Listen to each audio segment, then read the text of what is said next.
Espírito Santo, ministra a minha vida agora, ministra o meu espírito e o meu coração, segundo aquilo que o Senhor tem para a nossa vida. Que os meus anseios seja amar o Senhor sobre tudo e sobre todas as coisas. Eu te agradeço, Senhor, em nome de Jesus, amém. Eu fiquei observando algumas coisas essa semana. O culto de um domingo, esse domingo de hoje aqui, para esse culto de agora, ele começou domingo passado, quando acabou aquele outro. Quando acabou aquele culto, eu já poluís o meu ouvido para ouvir aquilo que o Senhor deseja compartilhar a nós. Não sei se você percebe, se você tem esse senso de observar, mas cada culto, as ministrações vão completando uma outra, mas cada que nos faz a viver os propósitos que o Pai tem para nós. E nós estamos vivendo dias de bastante conflitos, bastante ataques em todas as áreas.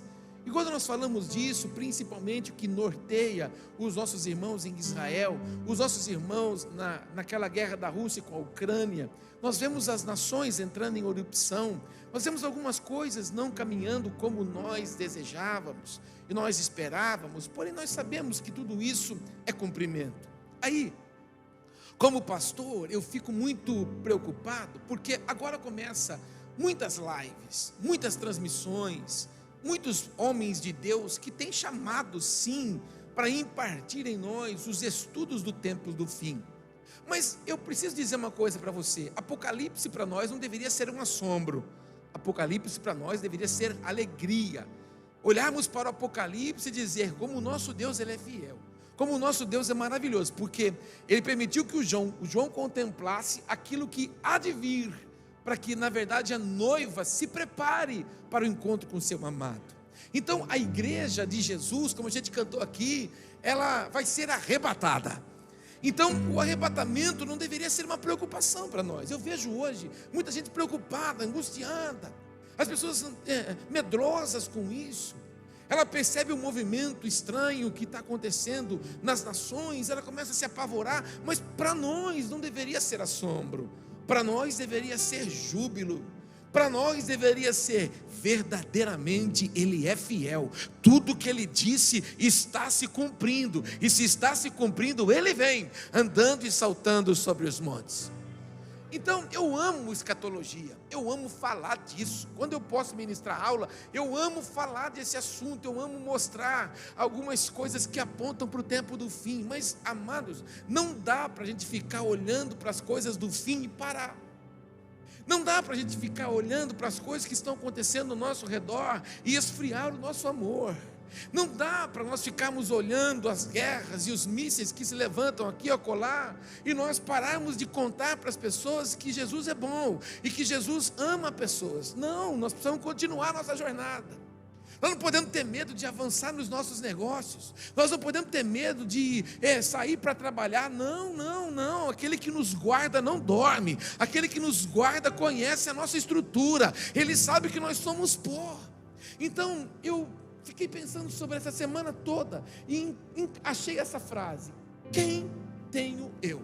Olha para o teu irmão e diga: quem você tem? Alguns têm dinheiro, mas não tem nada. Alguns têm posição, mas não tem nada. Alguns têm título, mas não tem nada. Alguns, na verdade, têm tudo, que é Jesus, que é o Senhor da sua vida. Ela vive por causa dele, respira por causa dele, anda por causa dele, jubila por causa dele. Nós que fomos alcançados pela graça.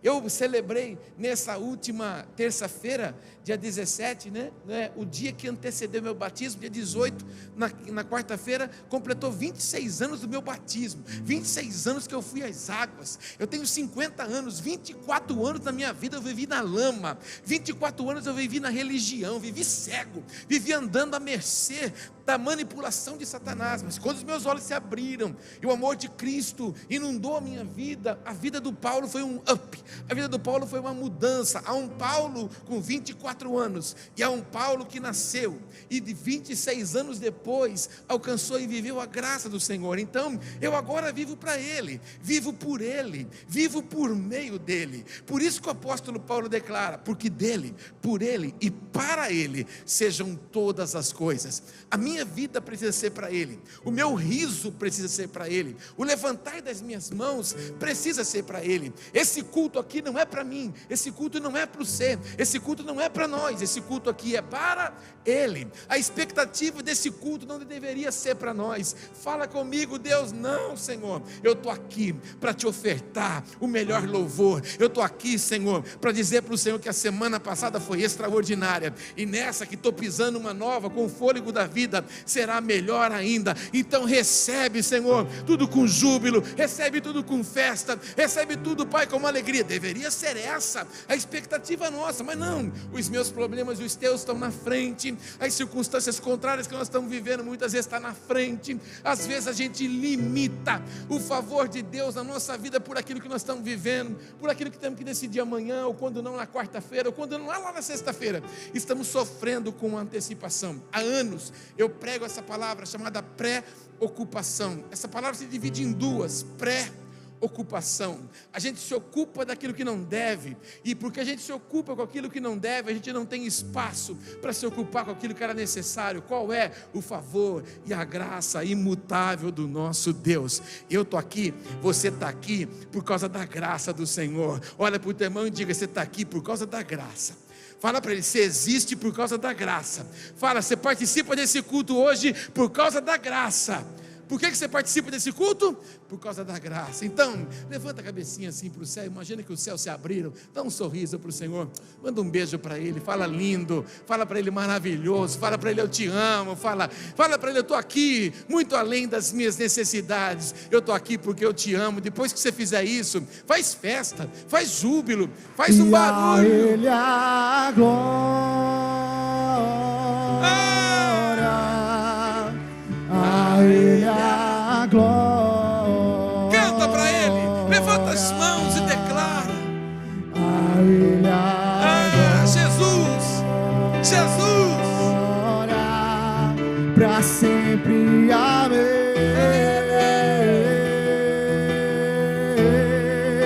E a Ele a glória. A Ele a glória. a Ele. A Ele a glória pra sempre. Aí eu preciso trazer à sua memória um texto em que a palavra de Deus nos alerta há muito tempo. O texto é muito claro. Trouxe em duas versões para você compreender. E por se multiplicar a iniquidade, o amor de muitos se esfriará. Algumas pessoas que vão se apostatar. E não se assombre com pessoas que talvez pregaram o evangelho para você, vão dar ré. Elas vão naufragar. É tempo. É tempo de alguns esfriarem, alguns esquecerem das promessas, alguns esquecerem do favor. Olha só o que diz uma versão mais ampliada: para muitos a proliferação da maldade será fatal. Para muitos os sinais que estão acontecendo de situações adversas, para alguns será fatal. Do amor que possuíam restará apenas cinzas. Eu não sei se você consegue perceber isso, não sei se você consegue ver, mas eu conheço muita gente que já brilhou uma vez. Eu conheço gente que quando você olhava para ela, não tinha como não deixar de sentir falta dela na igreja. Não tinha como não olhar para ela e ver graça nela. Mas com o passar dos anos, o amor foi se esfriando. E aquilo que era amor virou cinza. Isso se tornou fatal na vida de alguns. É Deus que errou?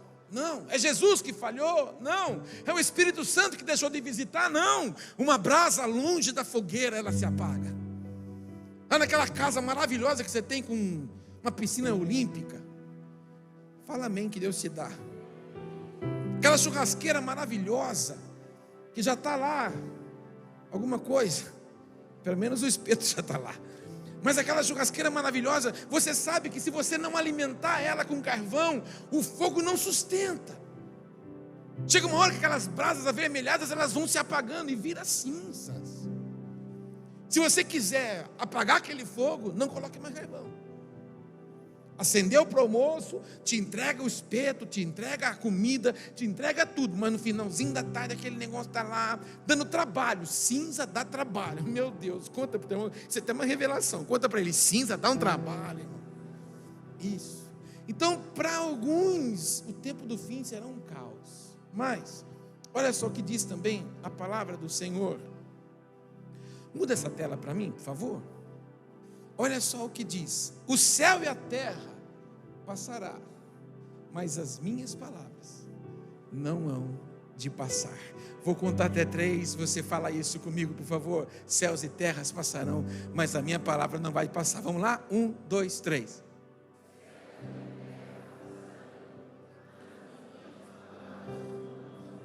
Olha para esse irmão do seu lado, participe do culto para ele não cochilar e fala para ele: tudo vai passar ao seu redor.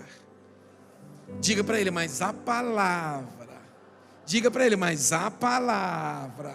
Mais uma vez para gravar: mas a palavra, essa não passará. Se ela não vai passar, ela vai se cumprir, ela vai se estabelecer. Então, eu queria te passar algumas imagens. Por favor, você pode fazer isso para mim aí? Vai passando essas imagens. Isso. Guerras entre nações. Está acontecendo? Tá. O que mais? Ataques de gafanhotos. Constantemente nós estamos vendo isso. Inclusive nossa vizinha Argentina padeceu com isso no final do ano passado. Por quê? Porque fez liberação do aborto. E quando quebrou um princípio, esse princípio uma hora quebra. Eles anularam o favor de Deus, foram contra a palavra. Então Deus precisou permitir que os inimigos pudessem entrar. Os gafanhotos foram e consumiram as uvas, consumiram o arroz, consumiram tudo. Eles estão padecendo com uma inflação a 110% lá, justamente porque quebraram o princípio. Tempo do fim. O que mais? Corrupção. Isso se dá só na política? Não, se dá em todos os lugares. Eu sempre que falo da corrupção dou um exemplo. Se você vai na fila da lotérica para pagar uma conta e está lá o seu compadre, lá na fila, lá na boca, é o segundo, tem um caixa próximo a ele, você chega lá, dá um tapa nas costas dele e fala assim: aí compadre, como é que tá? Benção, aleluia. Aí você dá um abracinho nele e fala assim: paga um boleto para mim. Aí você dá um boleto para ele. Nessa hora você está agindo com corrupção com aqueles que estão na fila há mais tempo que você. Então, porque você tem um chegado lá, você corrompeu aqueles que estão esperando. Tem um irmão, os irmãos que fez cara feia agora, porque ele gosta de fazer isso na fila. Fala para o irmão: não age assim na fila. Fala para ele. Fala: não anula a vez dos outros. É corrupção. A gente joga muito isso no político apenas falando, né? Tudo sem vergonha, tudo vagabundo. Mas nós também muitas vezes fazemos assim. A gente age por corrupção. O que mais que está acontecendo diante dos nossos olhos? Aumento da depressão. Querido, a doença do fim. Guerra da alma. As pessoas não conseguem mais organizar os seus pensamentos. Elas não conseguem mais processar. E esse é o maior cativeiro de Satanás. Quando aqui não raciocina, aqui esfria. Aqui esfria, leva para o calabouço. O calabouço é a morte. É assim que Satanás está agindo, mostrando para nós que não vale a pena viver porque alguma coisa não aconteceu. Porque eu não tenho, ou porque ninguém me cumprimenta, ou porque isso me acontece, tudo acontece comigo. Então é uma enfermidade que assola. O que mais? A vida estressada. Meu Deus, como a gente corre, como a gente está cansado. Você pode ver a palavra que mais sai da nossa boca hoje: meu Deus do céu, eu estou cansado, eu estou correndo demais. Meu Deus, uma vida acelerada. É tempo do fim. Por amor dos seus, Ele abreviaria os dias. O que mais que está acontecendo perto de nós? Conflitos emocionais. Gente que ora quer, gente que ora não quer. Gente que ora ama, ora desama, e assim por diante, não é? Gente que uma hora está animado, outra hora não está. Tem gente que uma hora é paz do Senhor e shalom, outras vezes meu Jesus Cristo de Nazaré desapareceu do mapa. Pessoas estão vivendo conflitos emocionais. O que mais? Infidelidade conjugal. Isso na verdade tem assoprado demais a sociedade, não é? Vamos casar, se der certo, Deus, se não der a gente separa. Simplesmente o casamento tem se tornado algo tão penoso, tão dificultoso, não é? E infelizmente, as leis que nós temos na nação hoje ainda ajudam para que esse caos ainda venha mais. Estão querendo tirar agora dos documentos oficiais o nome do pai e o nome da mãe, justamente para que a estrutura familiar seja cada dia mais desvalorizada na nação. O que mais? Constituição sem valores. Então, estamos vendo um período em que o nosso judiciário se politizou, não é? Nós estamos vendo algumas situações que, na verdade, são inversas à vontade de Deus. Tudo isso está diante dos nossos olhos e nem necessário comentar muito, porque você é uma pessoa inteligente. Caos na saúde pública. Você vai nos hospitais, você vai nas UBSs da vida, sempre as pessoas estão enfermas, e aquilo que deveria ser recurso para o povo, na verdade se tornou recurso para campanhas políticas e assim por diante. E muitas vezes a gente acaba defendendo o partido político ainda. Não sei se você sabe, mas o Hamas recebe muita ajuda financeira mesmo. Hamas, um grupo terrorista, não é partido político não, é um grupo terrorista, não é uma nação não, é um grupo terrorista. O alvo deles é terror, é produzir o caos. Eles receberam dinheiro para canalizar água, para levar suprimento para o povo na faixa de Gaza. O que eles fizeram? Compraram mais tubos para fazer mísseis, justamente para atacar o povo de Israel. Então faz com que, na verdade, o dinheiro que deveria ser para a saúde, se receber benefício, é levado para outras coisas. E isso acontece em muitos lugares. As queimadas estão por toda parte, em todas as nações, e isso vai devastando a natureza e vai mexendo na posição climática do planeta, não é? O que mais que nós estamos vendo? Criminalidade crescente, não é? A cada dia cresce mais, e as leis afrouxando cada vez mais, não é? Hoje muitas pessoas estão com esse entendimento que crime está valendo a pena, está valendo muito a pena, porque vai aí o delegado, ele tem que se respaldar na lei, então ele entrevista e tem que liberar, não é? Quando não, se manipula pelas leis atualmente e solta aqueles que cometem crime. É um período bastante difícil. O que mais? Disputa de poder, estamos vendo isso em tudo e em todos os lugares, não é só na política, nós vemos isso nas empresas, vemos isso nas famílias, vemos isso dentro da estrutura da igreja, em todos os lugares. O que mais que nós vemos? Prostituição, não é algo que nós temos um lugar, aqui em Jaú, por exemplo, a gente tinha, antigamente era lá no Maria Luísa, um lugar apenas onde se juntava as meninas que faziam programa, mas hoje a prostituição não tem mais lugar, a prostituição está nas casas, a prostituição está na internet, a prostituição está na escola, a prostituição está no trabalho, está em todos os lugares. E isso é o aumento da iniquidade. O que é iniquidade? Traduzindo no português para ficar fácil para você, é quando as pessoas não fazem mais questão de pecar. Isso é iniquidade. Então a prostituição, ela entra também. O que mais? O desemprego está vivendo uma situação bastante complexa, não é? As empresas estão com medo de ampliar e com isso estão demitindo pessoas, isso vai gerando caos na sociedade. O que mais que nós estamos enfrentando? Mortes de câncer, uma doença emocional, uma doença que tem afetado muita gente. Se você quiser ter um pouco de valor na sua vida, vai fazer uma visitinha ali no Amaral Carvalho, para você ver como as coisas são complicadas. Eu fui sexta-feira, 5 da manhã, na fila lá para fazer um exame final do meu tratamento, e a gente acaba vendo situações, a gente fala, meu Deus do céu, como nós somos felizes, nós não sabemos, não é? As pessoas estão lutando com a vida, estão ali batalhando para sobreviver, tentando encontrar um tratamento com o aumento constante do câncer. O que mais? Brigas e divórcios, estamos vendo isso acontecer dentro dos lares. Não sei se você sabe, mas a pandemia, ela gerou brigas dos lares, e isso foi a prova de que os lares sempre tiveram conflito, mas quando começaram a conviver mais tempo juntos, não se toleraram, então aí se evidenciou o que estava dentro dele. O que mais que nós temos aqui de imagem? Uso de drogas, queridos, é absurdo como a droga tem entrado, não só nas biqueiras, não só nos lugares de menos fonte de recursos, de menos condição financeira, não, tem entrado em todos os lugares, em todos os níveis da sociedade. O que mais? Chuvas devastadoras, vimos acontecer o ano passado aqui na nossa cidade, vimos acontecer no ano passado em outras cidades próximas da gente, e agora os nossos irmãos de Santa Catarina foram devastados pelas chuvas, arrastou tudo por lá, e as chuvas têm vindo com violência, e isso é muito aterrorizante, não é? O que mais? que nós temos aqui: caos na economia. A economia está um caos? Está um caos. Na verdade, as nações estão produzindo papéis para fazer dinheiro, para tentar equilibrar, não é? Se nós olharmos para a situação econômica do país, a gente não avança, mas nós não vivemos por vista, nós vivemos por fé.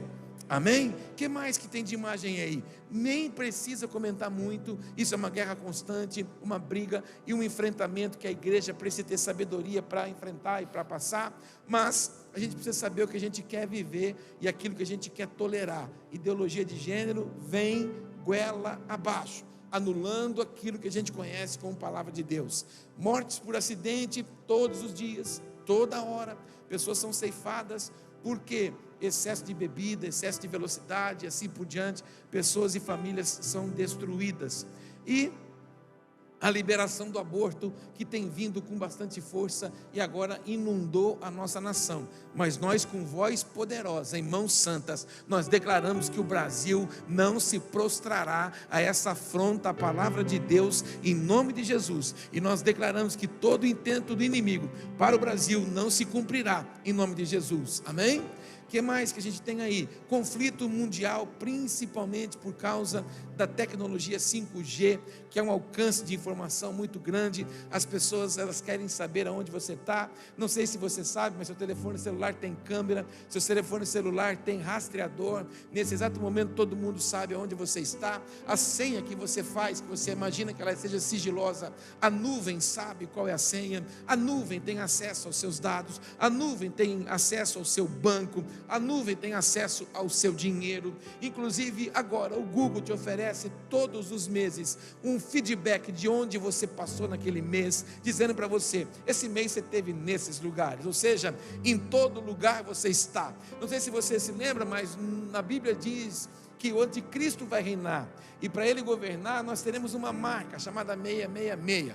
Essa marca vai nos dar acesso a tudo. Não sei, há muitas coisas que a gente pode discutir sobre isso numa outra hora, mas eu entendo que chipados já estamos, e nós não vivemos sem nada.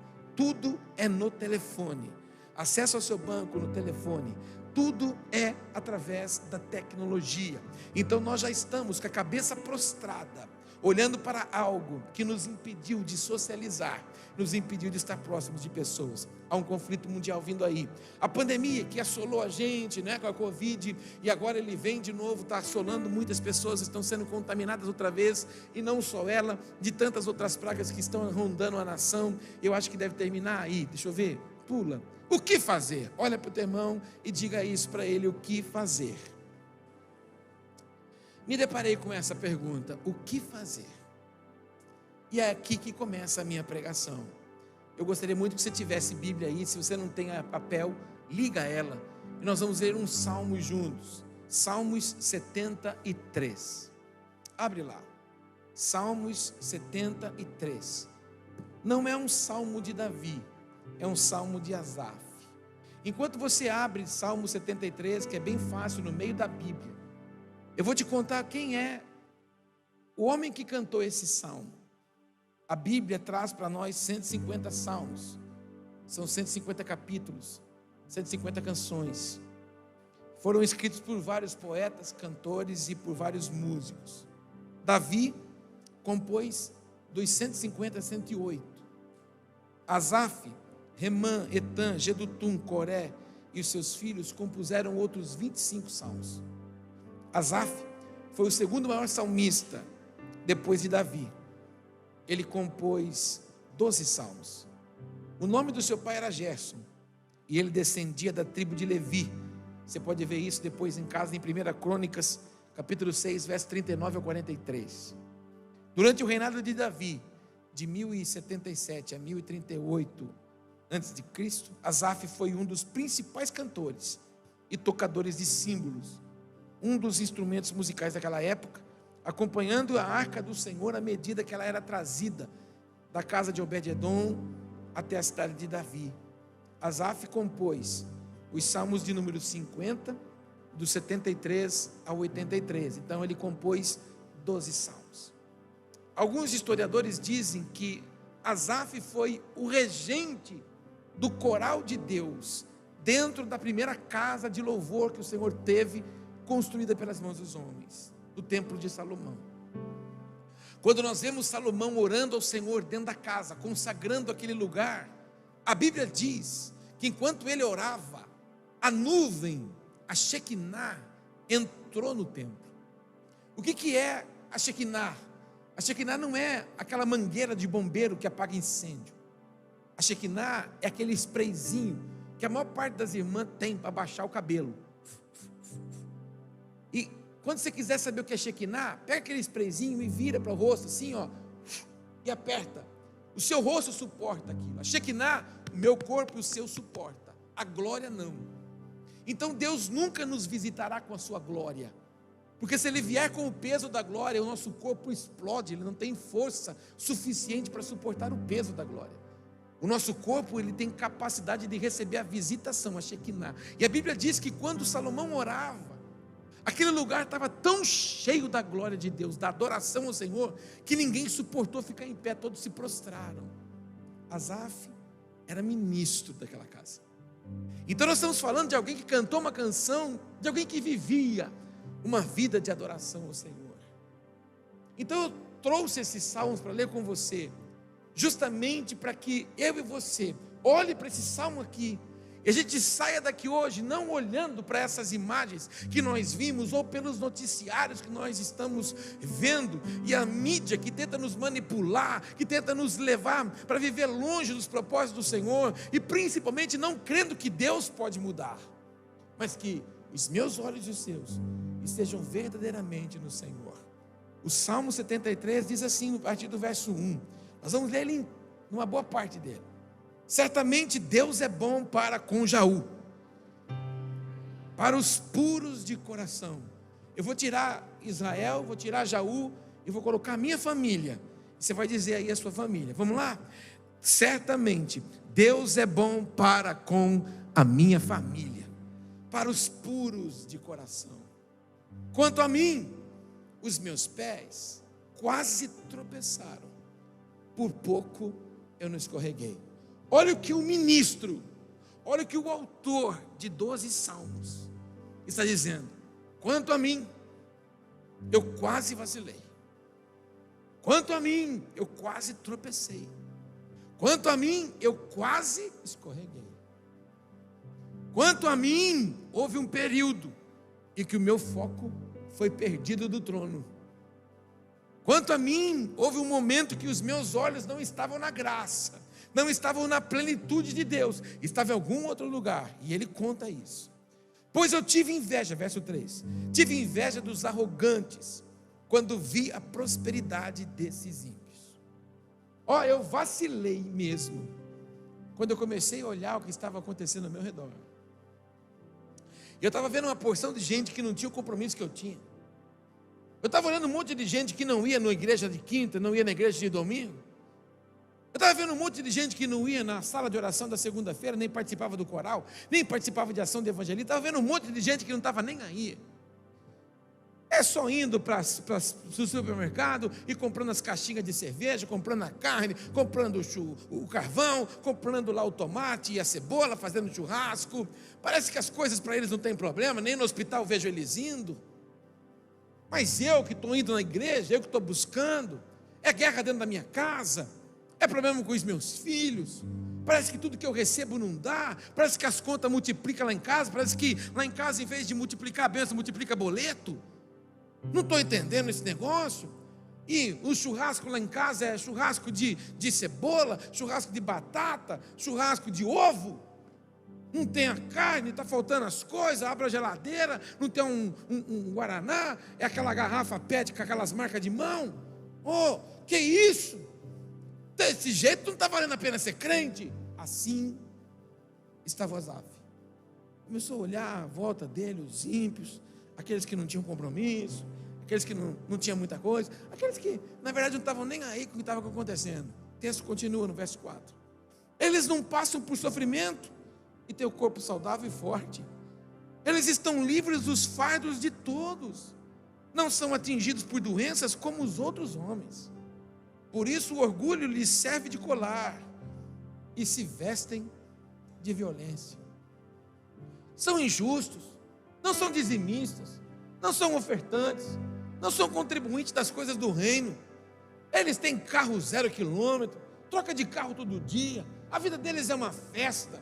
Não pode ter um feriadinho, já pega a chavinha, já vaza para as praias, até casa de praia eles têm, e eu que sou fiel ao Senhor, não tenho nada disso. Asaf começou a se indignar, Asaf começou a olhar tudo que estava acontecendo ao seu redor, e dizendo: Senhor, que negócio é esse?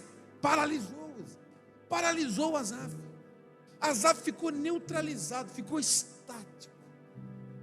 Todas essas imagens que eu te mostrei aqui atrás, são situações, laços, são momentos que estão acontecendo, sim, mas não pode te parar, não pode me parar, não pode nos parar, não pode gerar em mim, não pode gerar em você momentos de comparação, porque verdadeiramente ele começa cantando: bom é o Senhor para com Israel, bom é o Senhor para com Jaú, bom é o Senhor para com minha família.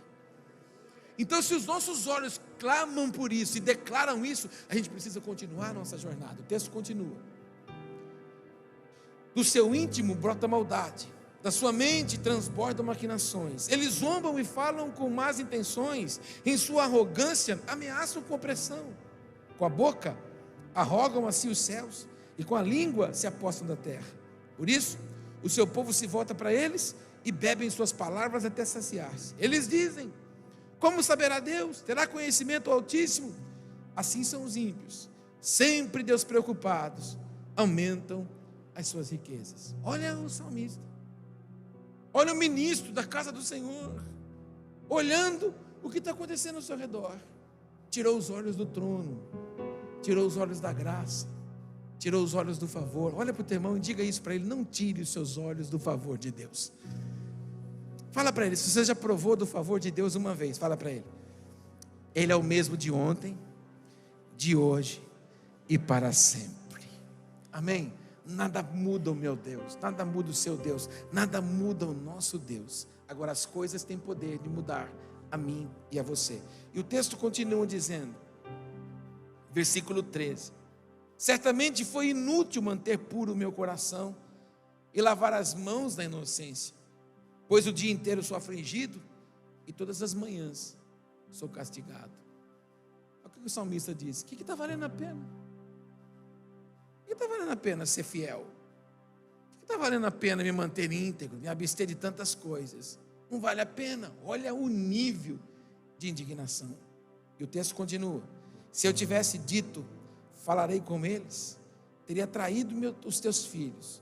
Aí começa a minha pregação agora. No verso de número 16: quando tentei entender tudo isso, achei muito difícil para mim. Chegou um momento que o Asaf falou assim: espera um pouco, eu acho que eu estou olhando para aquilo que não devia, eu acho que eu estou me preocupando com alguma coisa desnecessária. Então para mim está muito difícil entender tudo isso, eu vou buscar socorro.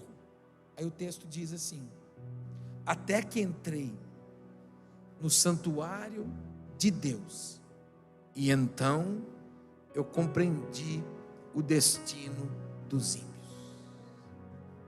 Até eu entrar na casa do Pai, eu não tinha discernimento.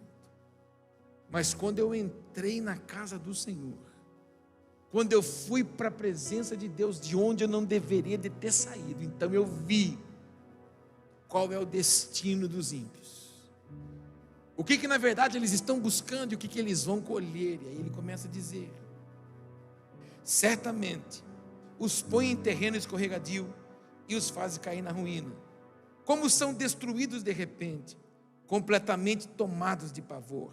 São como um sonho que se vai quando a gente acorda. Quando te levantares, Senhor, tu os farás desaparecer. Quando o meu coração estava amargurado e no íntimo eu senti inveja.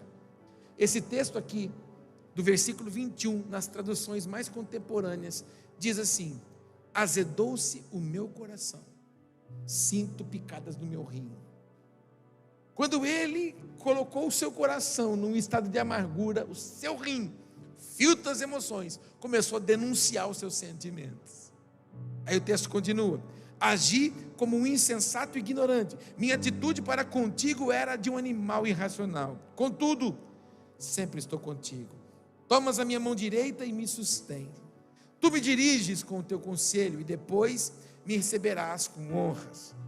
A quem? A quem? A quem tenho eu nos céus?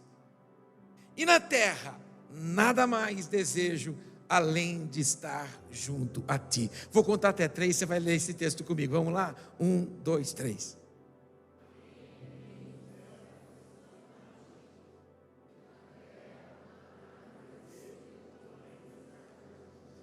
Se eu pudesse resumir essa mensagem de hoje para você em um versículo, eu diria a você que esse é o versículo que tem que ficar estampado na minha vida, na sua vida, nesta semana, nos próximos dias, diante do que está aparecendo aos nossos olhos, saltando aos nossos olhos. Quando a situação adversa vier, quando um momento ruim aparecer diante de mim, de você, Senhor, quem eu tenho nos céus além de ti? Senhor, o que eu tenho nessa terra? O que eu tenho nessa vida que não seja o Senhor? Nada na terra tem mais interesse para mim do que estar junto a ti. Senhor, nada me satisfaz. Senhor, nada me alegra. Por um momento os meus olhos começaram a ver a vida errada dos ímpios, e eu fiquei indignado com aquilo que o Senhor concedeu a mim. Mas Senhor, quem tenho eu?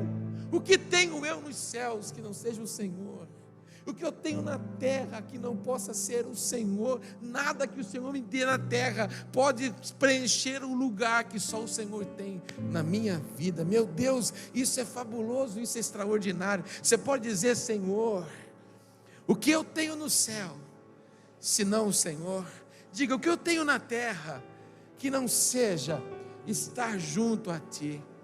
Aí o salmista continua: o meu corpo e o meu coração poderão fraquejar, mas Deus é a força do meu coração e a minha herança para sempre.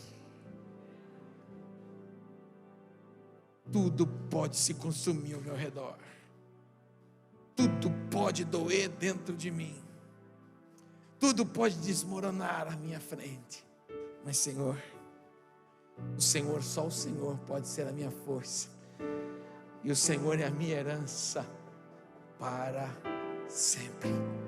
Nessa hora o salmista está dizendo assim: estou tirando os meus olhos do caos e colocando os meus olhos naquele que pode transformar o caos numa grande plataforma de bênção. Pastora Márcia disse aqui que nós estamos diante de uma janela de oportunidade nesse tempo. O caos que o mundo está aparentando é uma grande oportunidade para os filhos se manifestarem. Ele disse: Senhor, o meu corpo e o meu coração podem fraquejar, mas o Senhor é a força do meu coração, é a minha herança para sempre. Os que te abandonam, sem dúvida, perecerão. Tu destróis todos os infiéis. Olha o que ele termina dizendo: mas, para mim, bom é estar perto do Eterno. Fiz do soberano Senhor o meu refúgio, proclamarei todos os teus feitos. Senhor, eu preciso te contar e te cantar que bom para mim, a única coisa que me agrada é estar juntinho e pertinho do Senhor, porque só o Senhor é o meu refúgio, só o Senhor é a minha proteção, e só do Senhor eu proclamarei os feitos. Os meus lábios não anunciarão o caos, os meus lábios anunciarão os teus grandes feitos. Ventos de avivamento nessa manhã, eu te pergunto: o que você tem? O que tenho eu? O que tem você? O que temos nós? Nós só temos o Senhor. E porque nós só temos o Senhor, nós temos tudo, nós temos todas as coisas. Ainda que a figueira não floresça, ainda que os currais mintam, ainda que tudo ao redor não esteja como eu espero, todavia eu me alegrarei somente no Senhor, o Senhor da minha vida, o Senhor da minha família, o Senhor dos meus dias para todo sempre. Você poderia jubilar o Senhor nessa manhã? Você poderia erguer os seus lábios de gratidão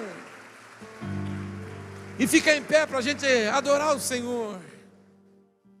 Se essa palavra falou com você, se essa palavra instruiu você, se essa palavra orientou você acerca dos seus dias, o que talvez Deus está querendo falar comigo, com você nesses dias é: eu continuo mesmo, eu não mudei. O que você está vendo é apenas o que eu já anunciei que iria acontecer. Mas a amada dele, a desejosa dele, que é a sua noiva, essa não será afetada, essa não será abalada, porque antes que o caos venha, a sua noiva será arrebatada. Mas para vivermos o propósito, os nossos olhos precisam estar nele. Senhor, quem tenho eu? Irmãos, sabe o que os soldados de Israel estão fazendo? Quando eles ouvem que os tiros pararam, eles começam a cantar. Todos os meninos que foram chamados como reservistas para ir para a fronteira, que têm violões, instrumentos de música, eles pegaram as fardas, as armas, as armas deles, as metralhadoras, elas foram na frente do corpo, mas nas costas deles estavam os violões para cima. Eles estavam fazendo como fez Davi. Davi, quando escreve o Salmo 144, ele diz: Senhor, adestra as minhas mãos para a peleja e os meus dedos para a guerra. Por que os dedos para a guerra e não as mãos? Porque a peleja é com a espada, mas a guerra é com a adoração. A adoração faz o inimigo recuar. E você sabe o que eles estão clamando agora lá nas fronteiras? A pessoa que me guiou na minha viagem para Israel está transmitindo todos os dias no Instagram dele o que um soldado está fazendo, um soldado brasileiro. Ele está gravando um vídeo todo dia na fronteira e colocando. Sabe o que eles estão clamando quando eles têm intervalo de refeição? Eles estão clamando: Senhor, o mesmo Deus que revelou os seus anjos nos céus, lá na guerra de Yom Kippur, em 1973, continua sendo o mesmo hoje. Então, que os seus anjos comecem a se manifestar de novo nas fronteiras diante dos nossos inimigos. Eles estão cantando para atrair a presença de Deus. Meu Deus, isso é maravilhoso. Nós, diante de um cenário qualquer pequeno, uma luta pequena que está diante de nós, muitas vezes nós não encontramos forças, nem ânimo muitas vezes. Às vezes uma conta, às vezes uma unha encravada, às vezes um problema familiar, é motivo para nos desmotivar diante de Deus. Não, Senhor, quem tenho eu, além de Ti, nos céus e na terra? O que tenho eu que não seja o Senhor todos os dias? Se essa palavra falou com você, se essa palavra te faz entender e compreender, ajusta os olhos, ajusta o foco e saia daqui hoje dizendo: Senhor, eu tenho o Senhor. O Senhor é comigo. O Senhor está comigo. Não é porque não aconteceu como você queria que Ele não está. Ele está. Senhor, quem eu tenho que não seja o Senhor? Você pode abraçar o seu corpo? Você pode dizer aí baixinho para você e para Ele: Senhor, o que eu tenho que não seja o Senhor? Aí quietinho onde você está, você consegue falar para Ele coisas que você poderia falar só para Ele. Agradece a Ele por aquilo que você leu, por aquilo que você viu um homem se prostrar cantando, quando os olhos dele se desviou do alvo, se desviou do propósito. Ele lembrou que ele só tinha um lugar, só tinha uma fonte. Conta para Ele, fala para Ele, se derrama para Ele. Enquanto você ora aí com Ele, a gente adora.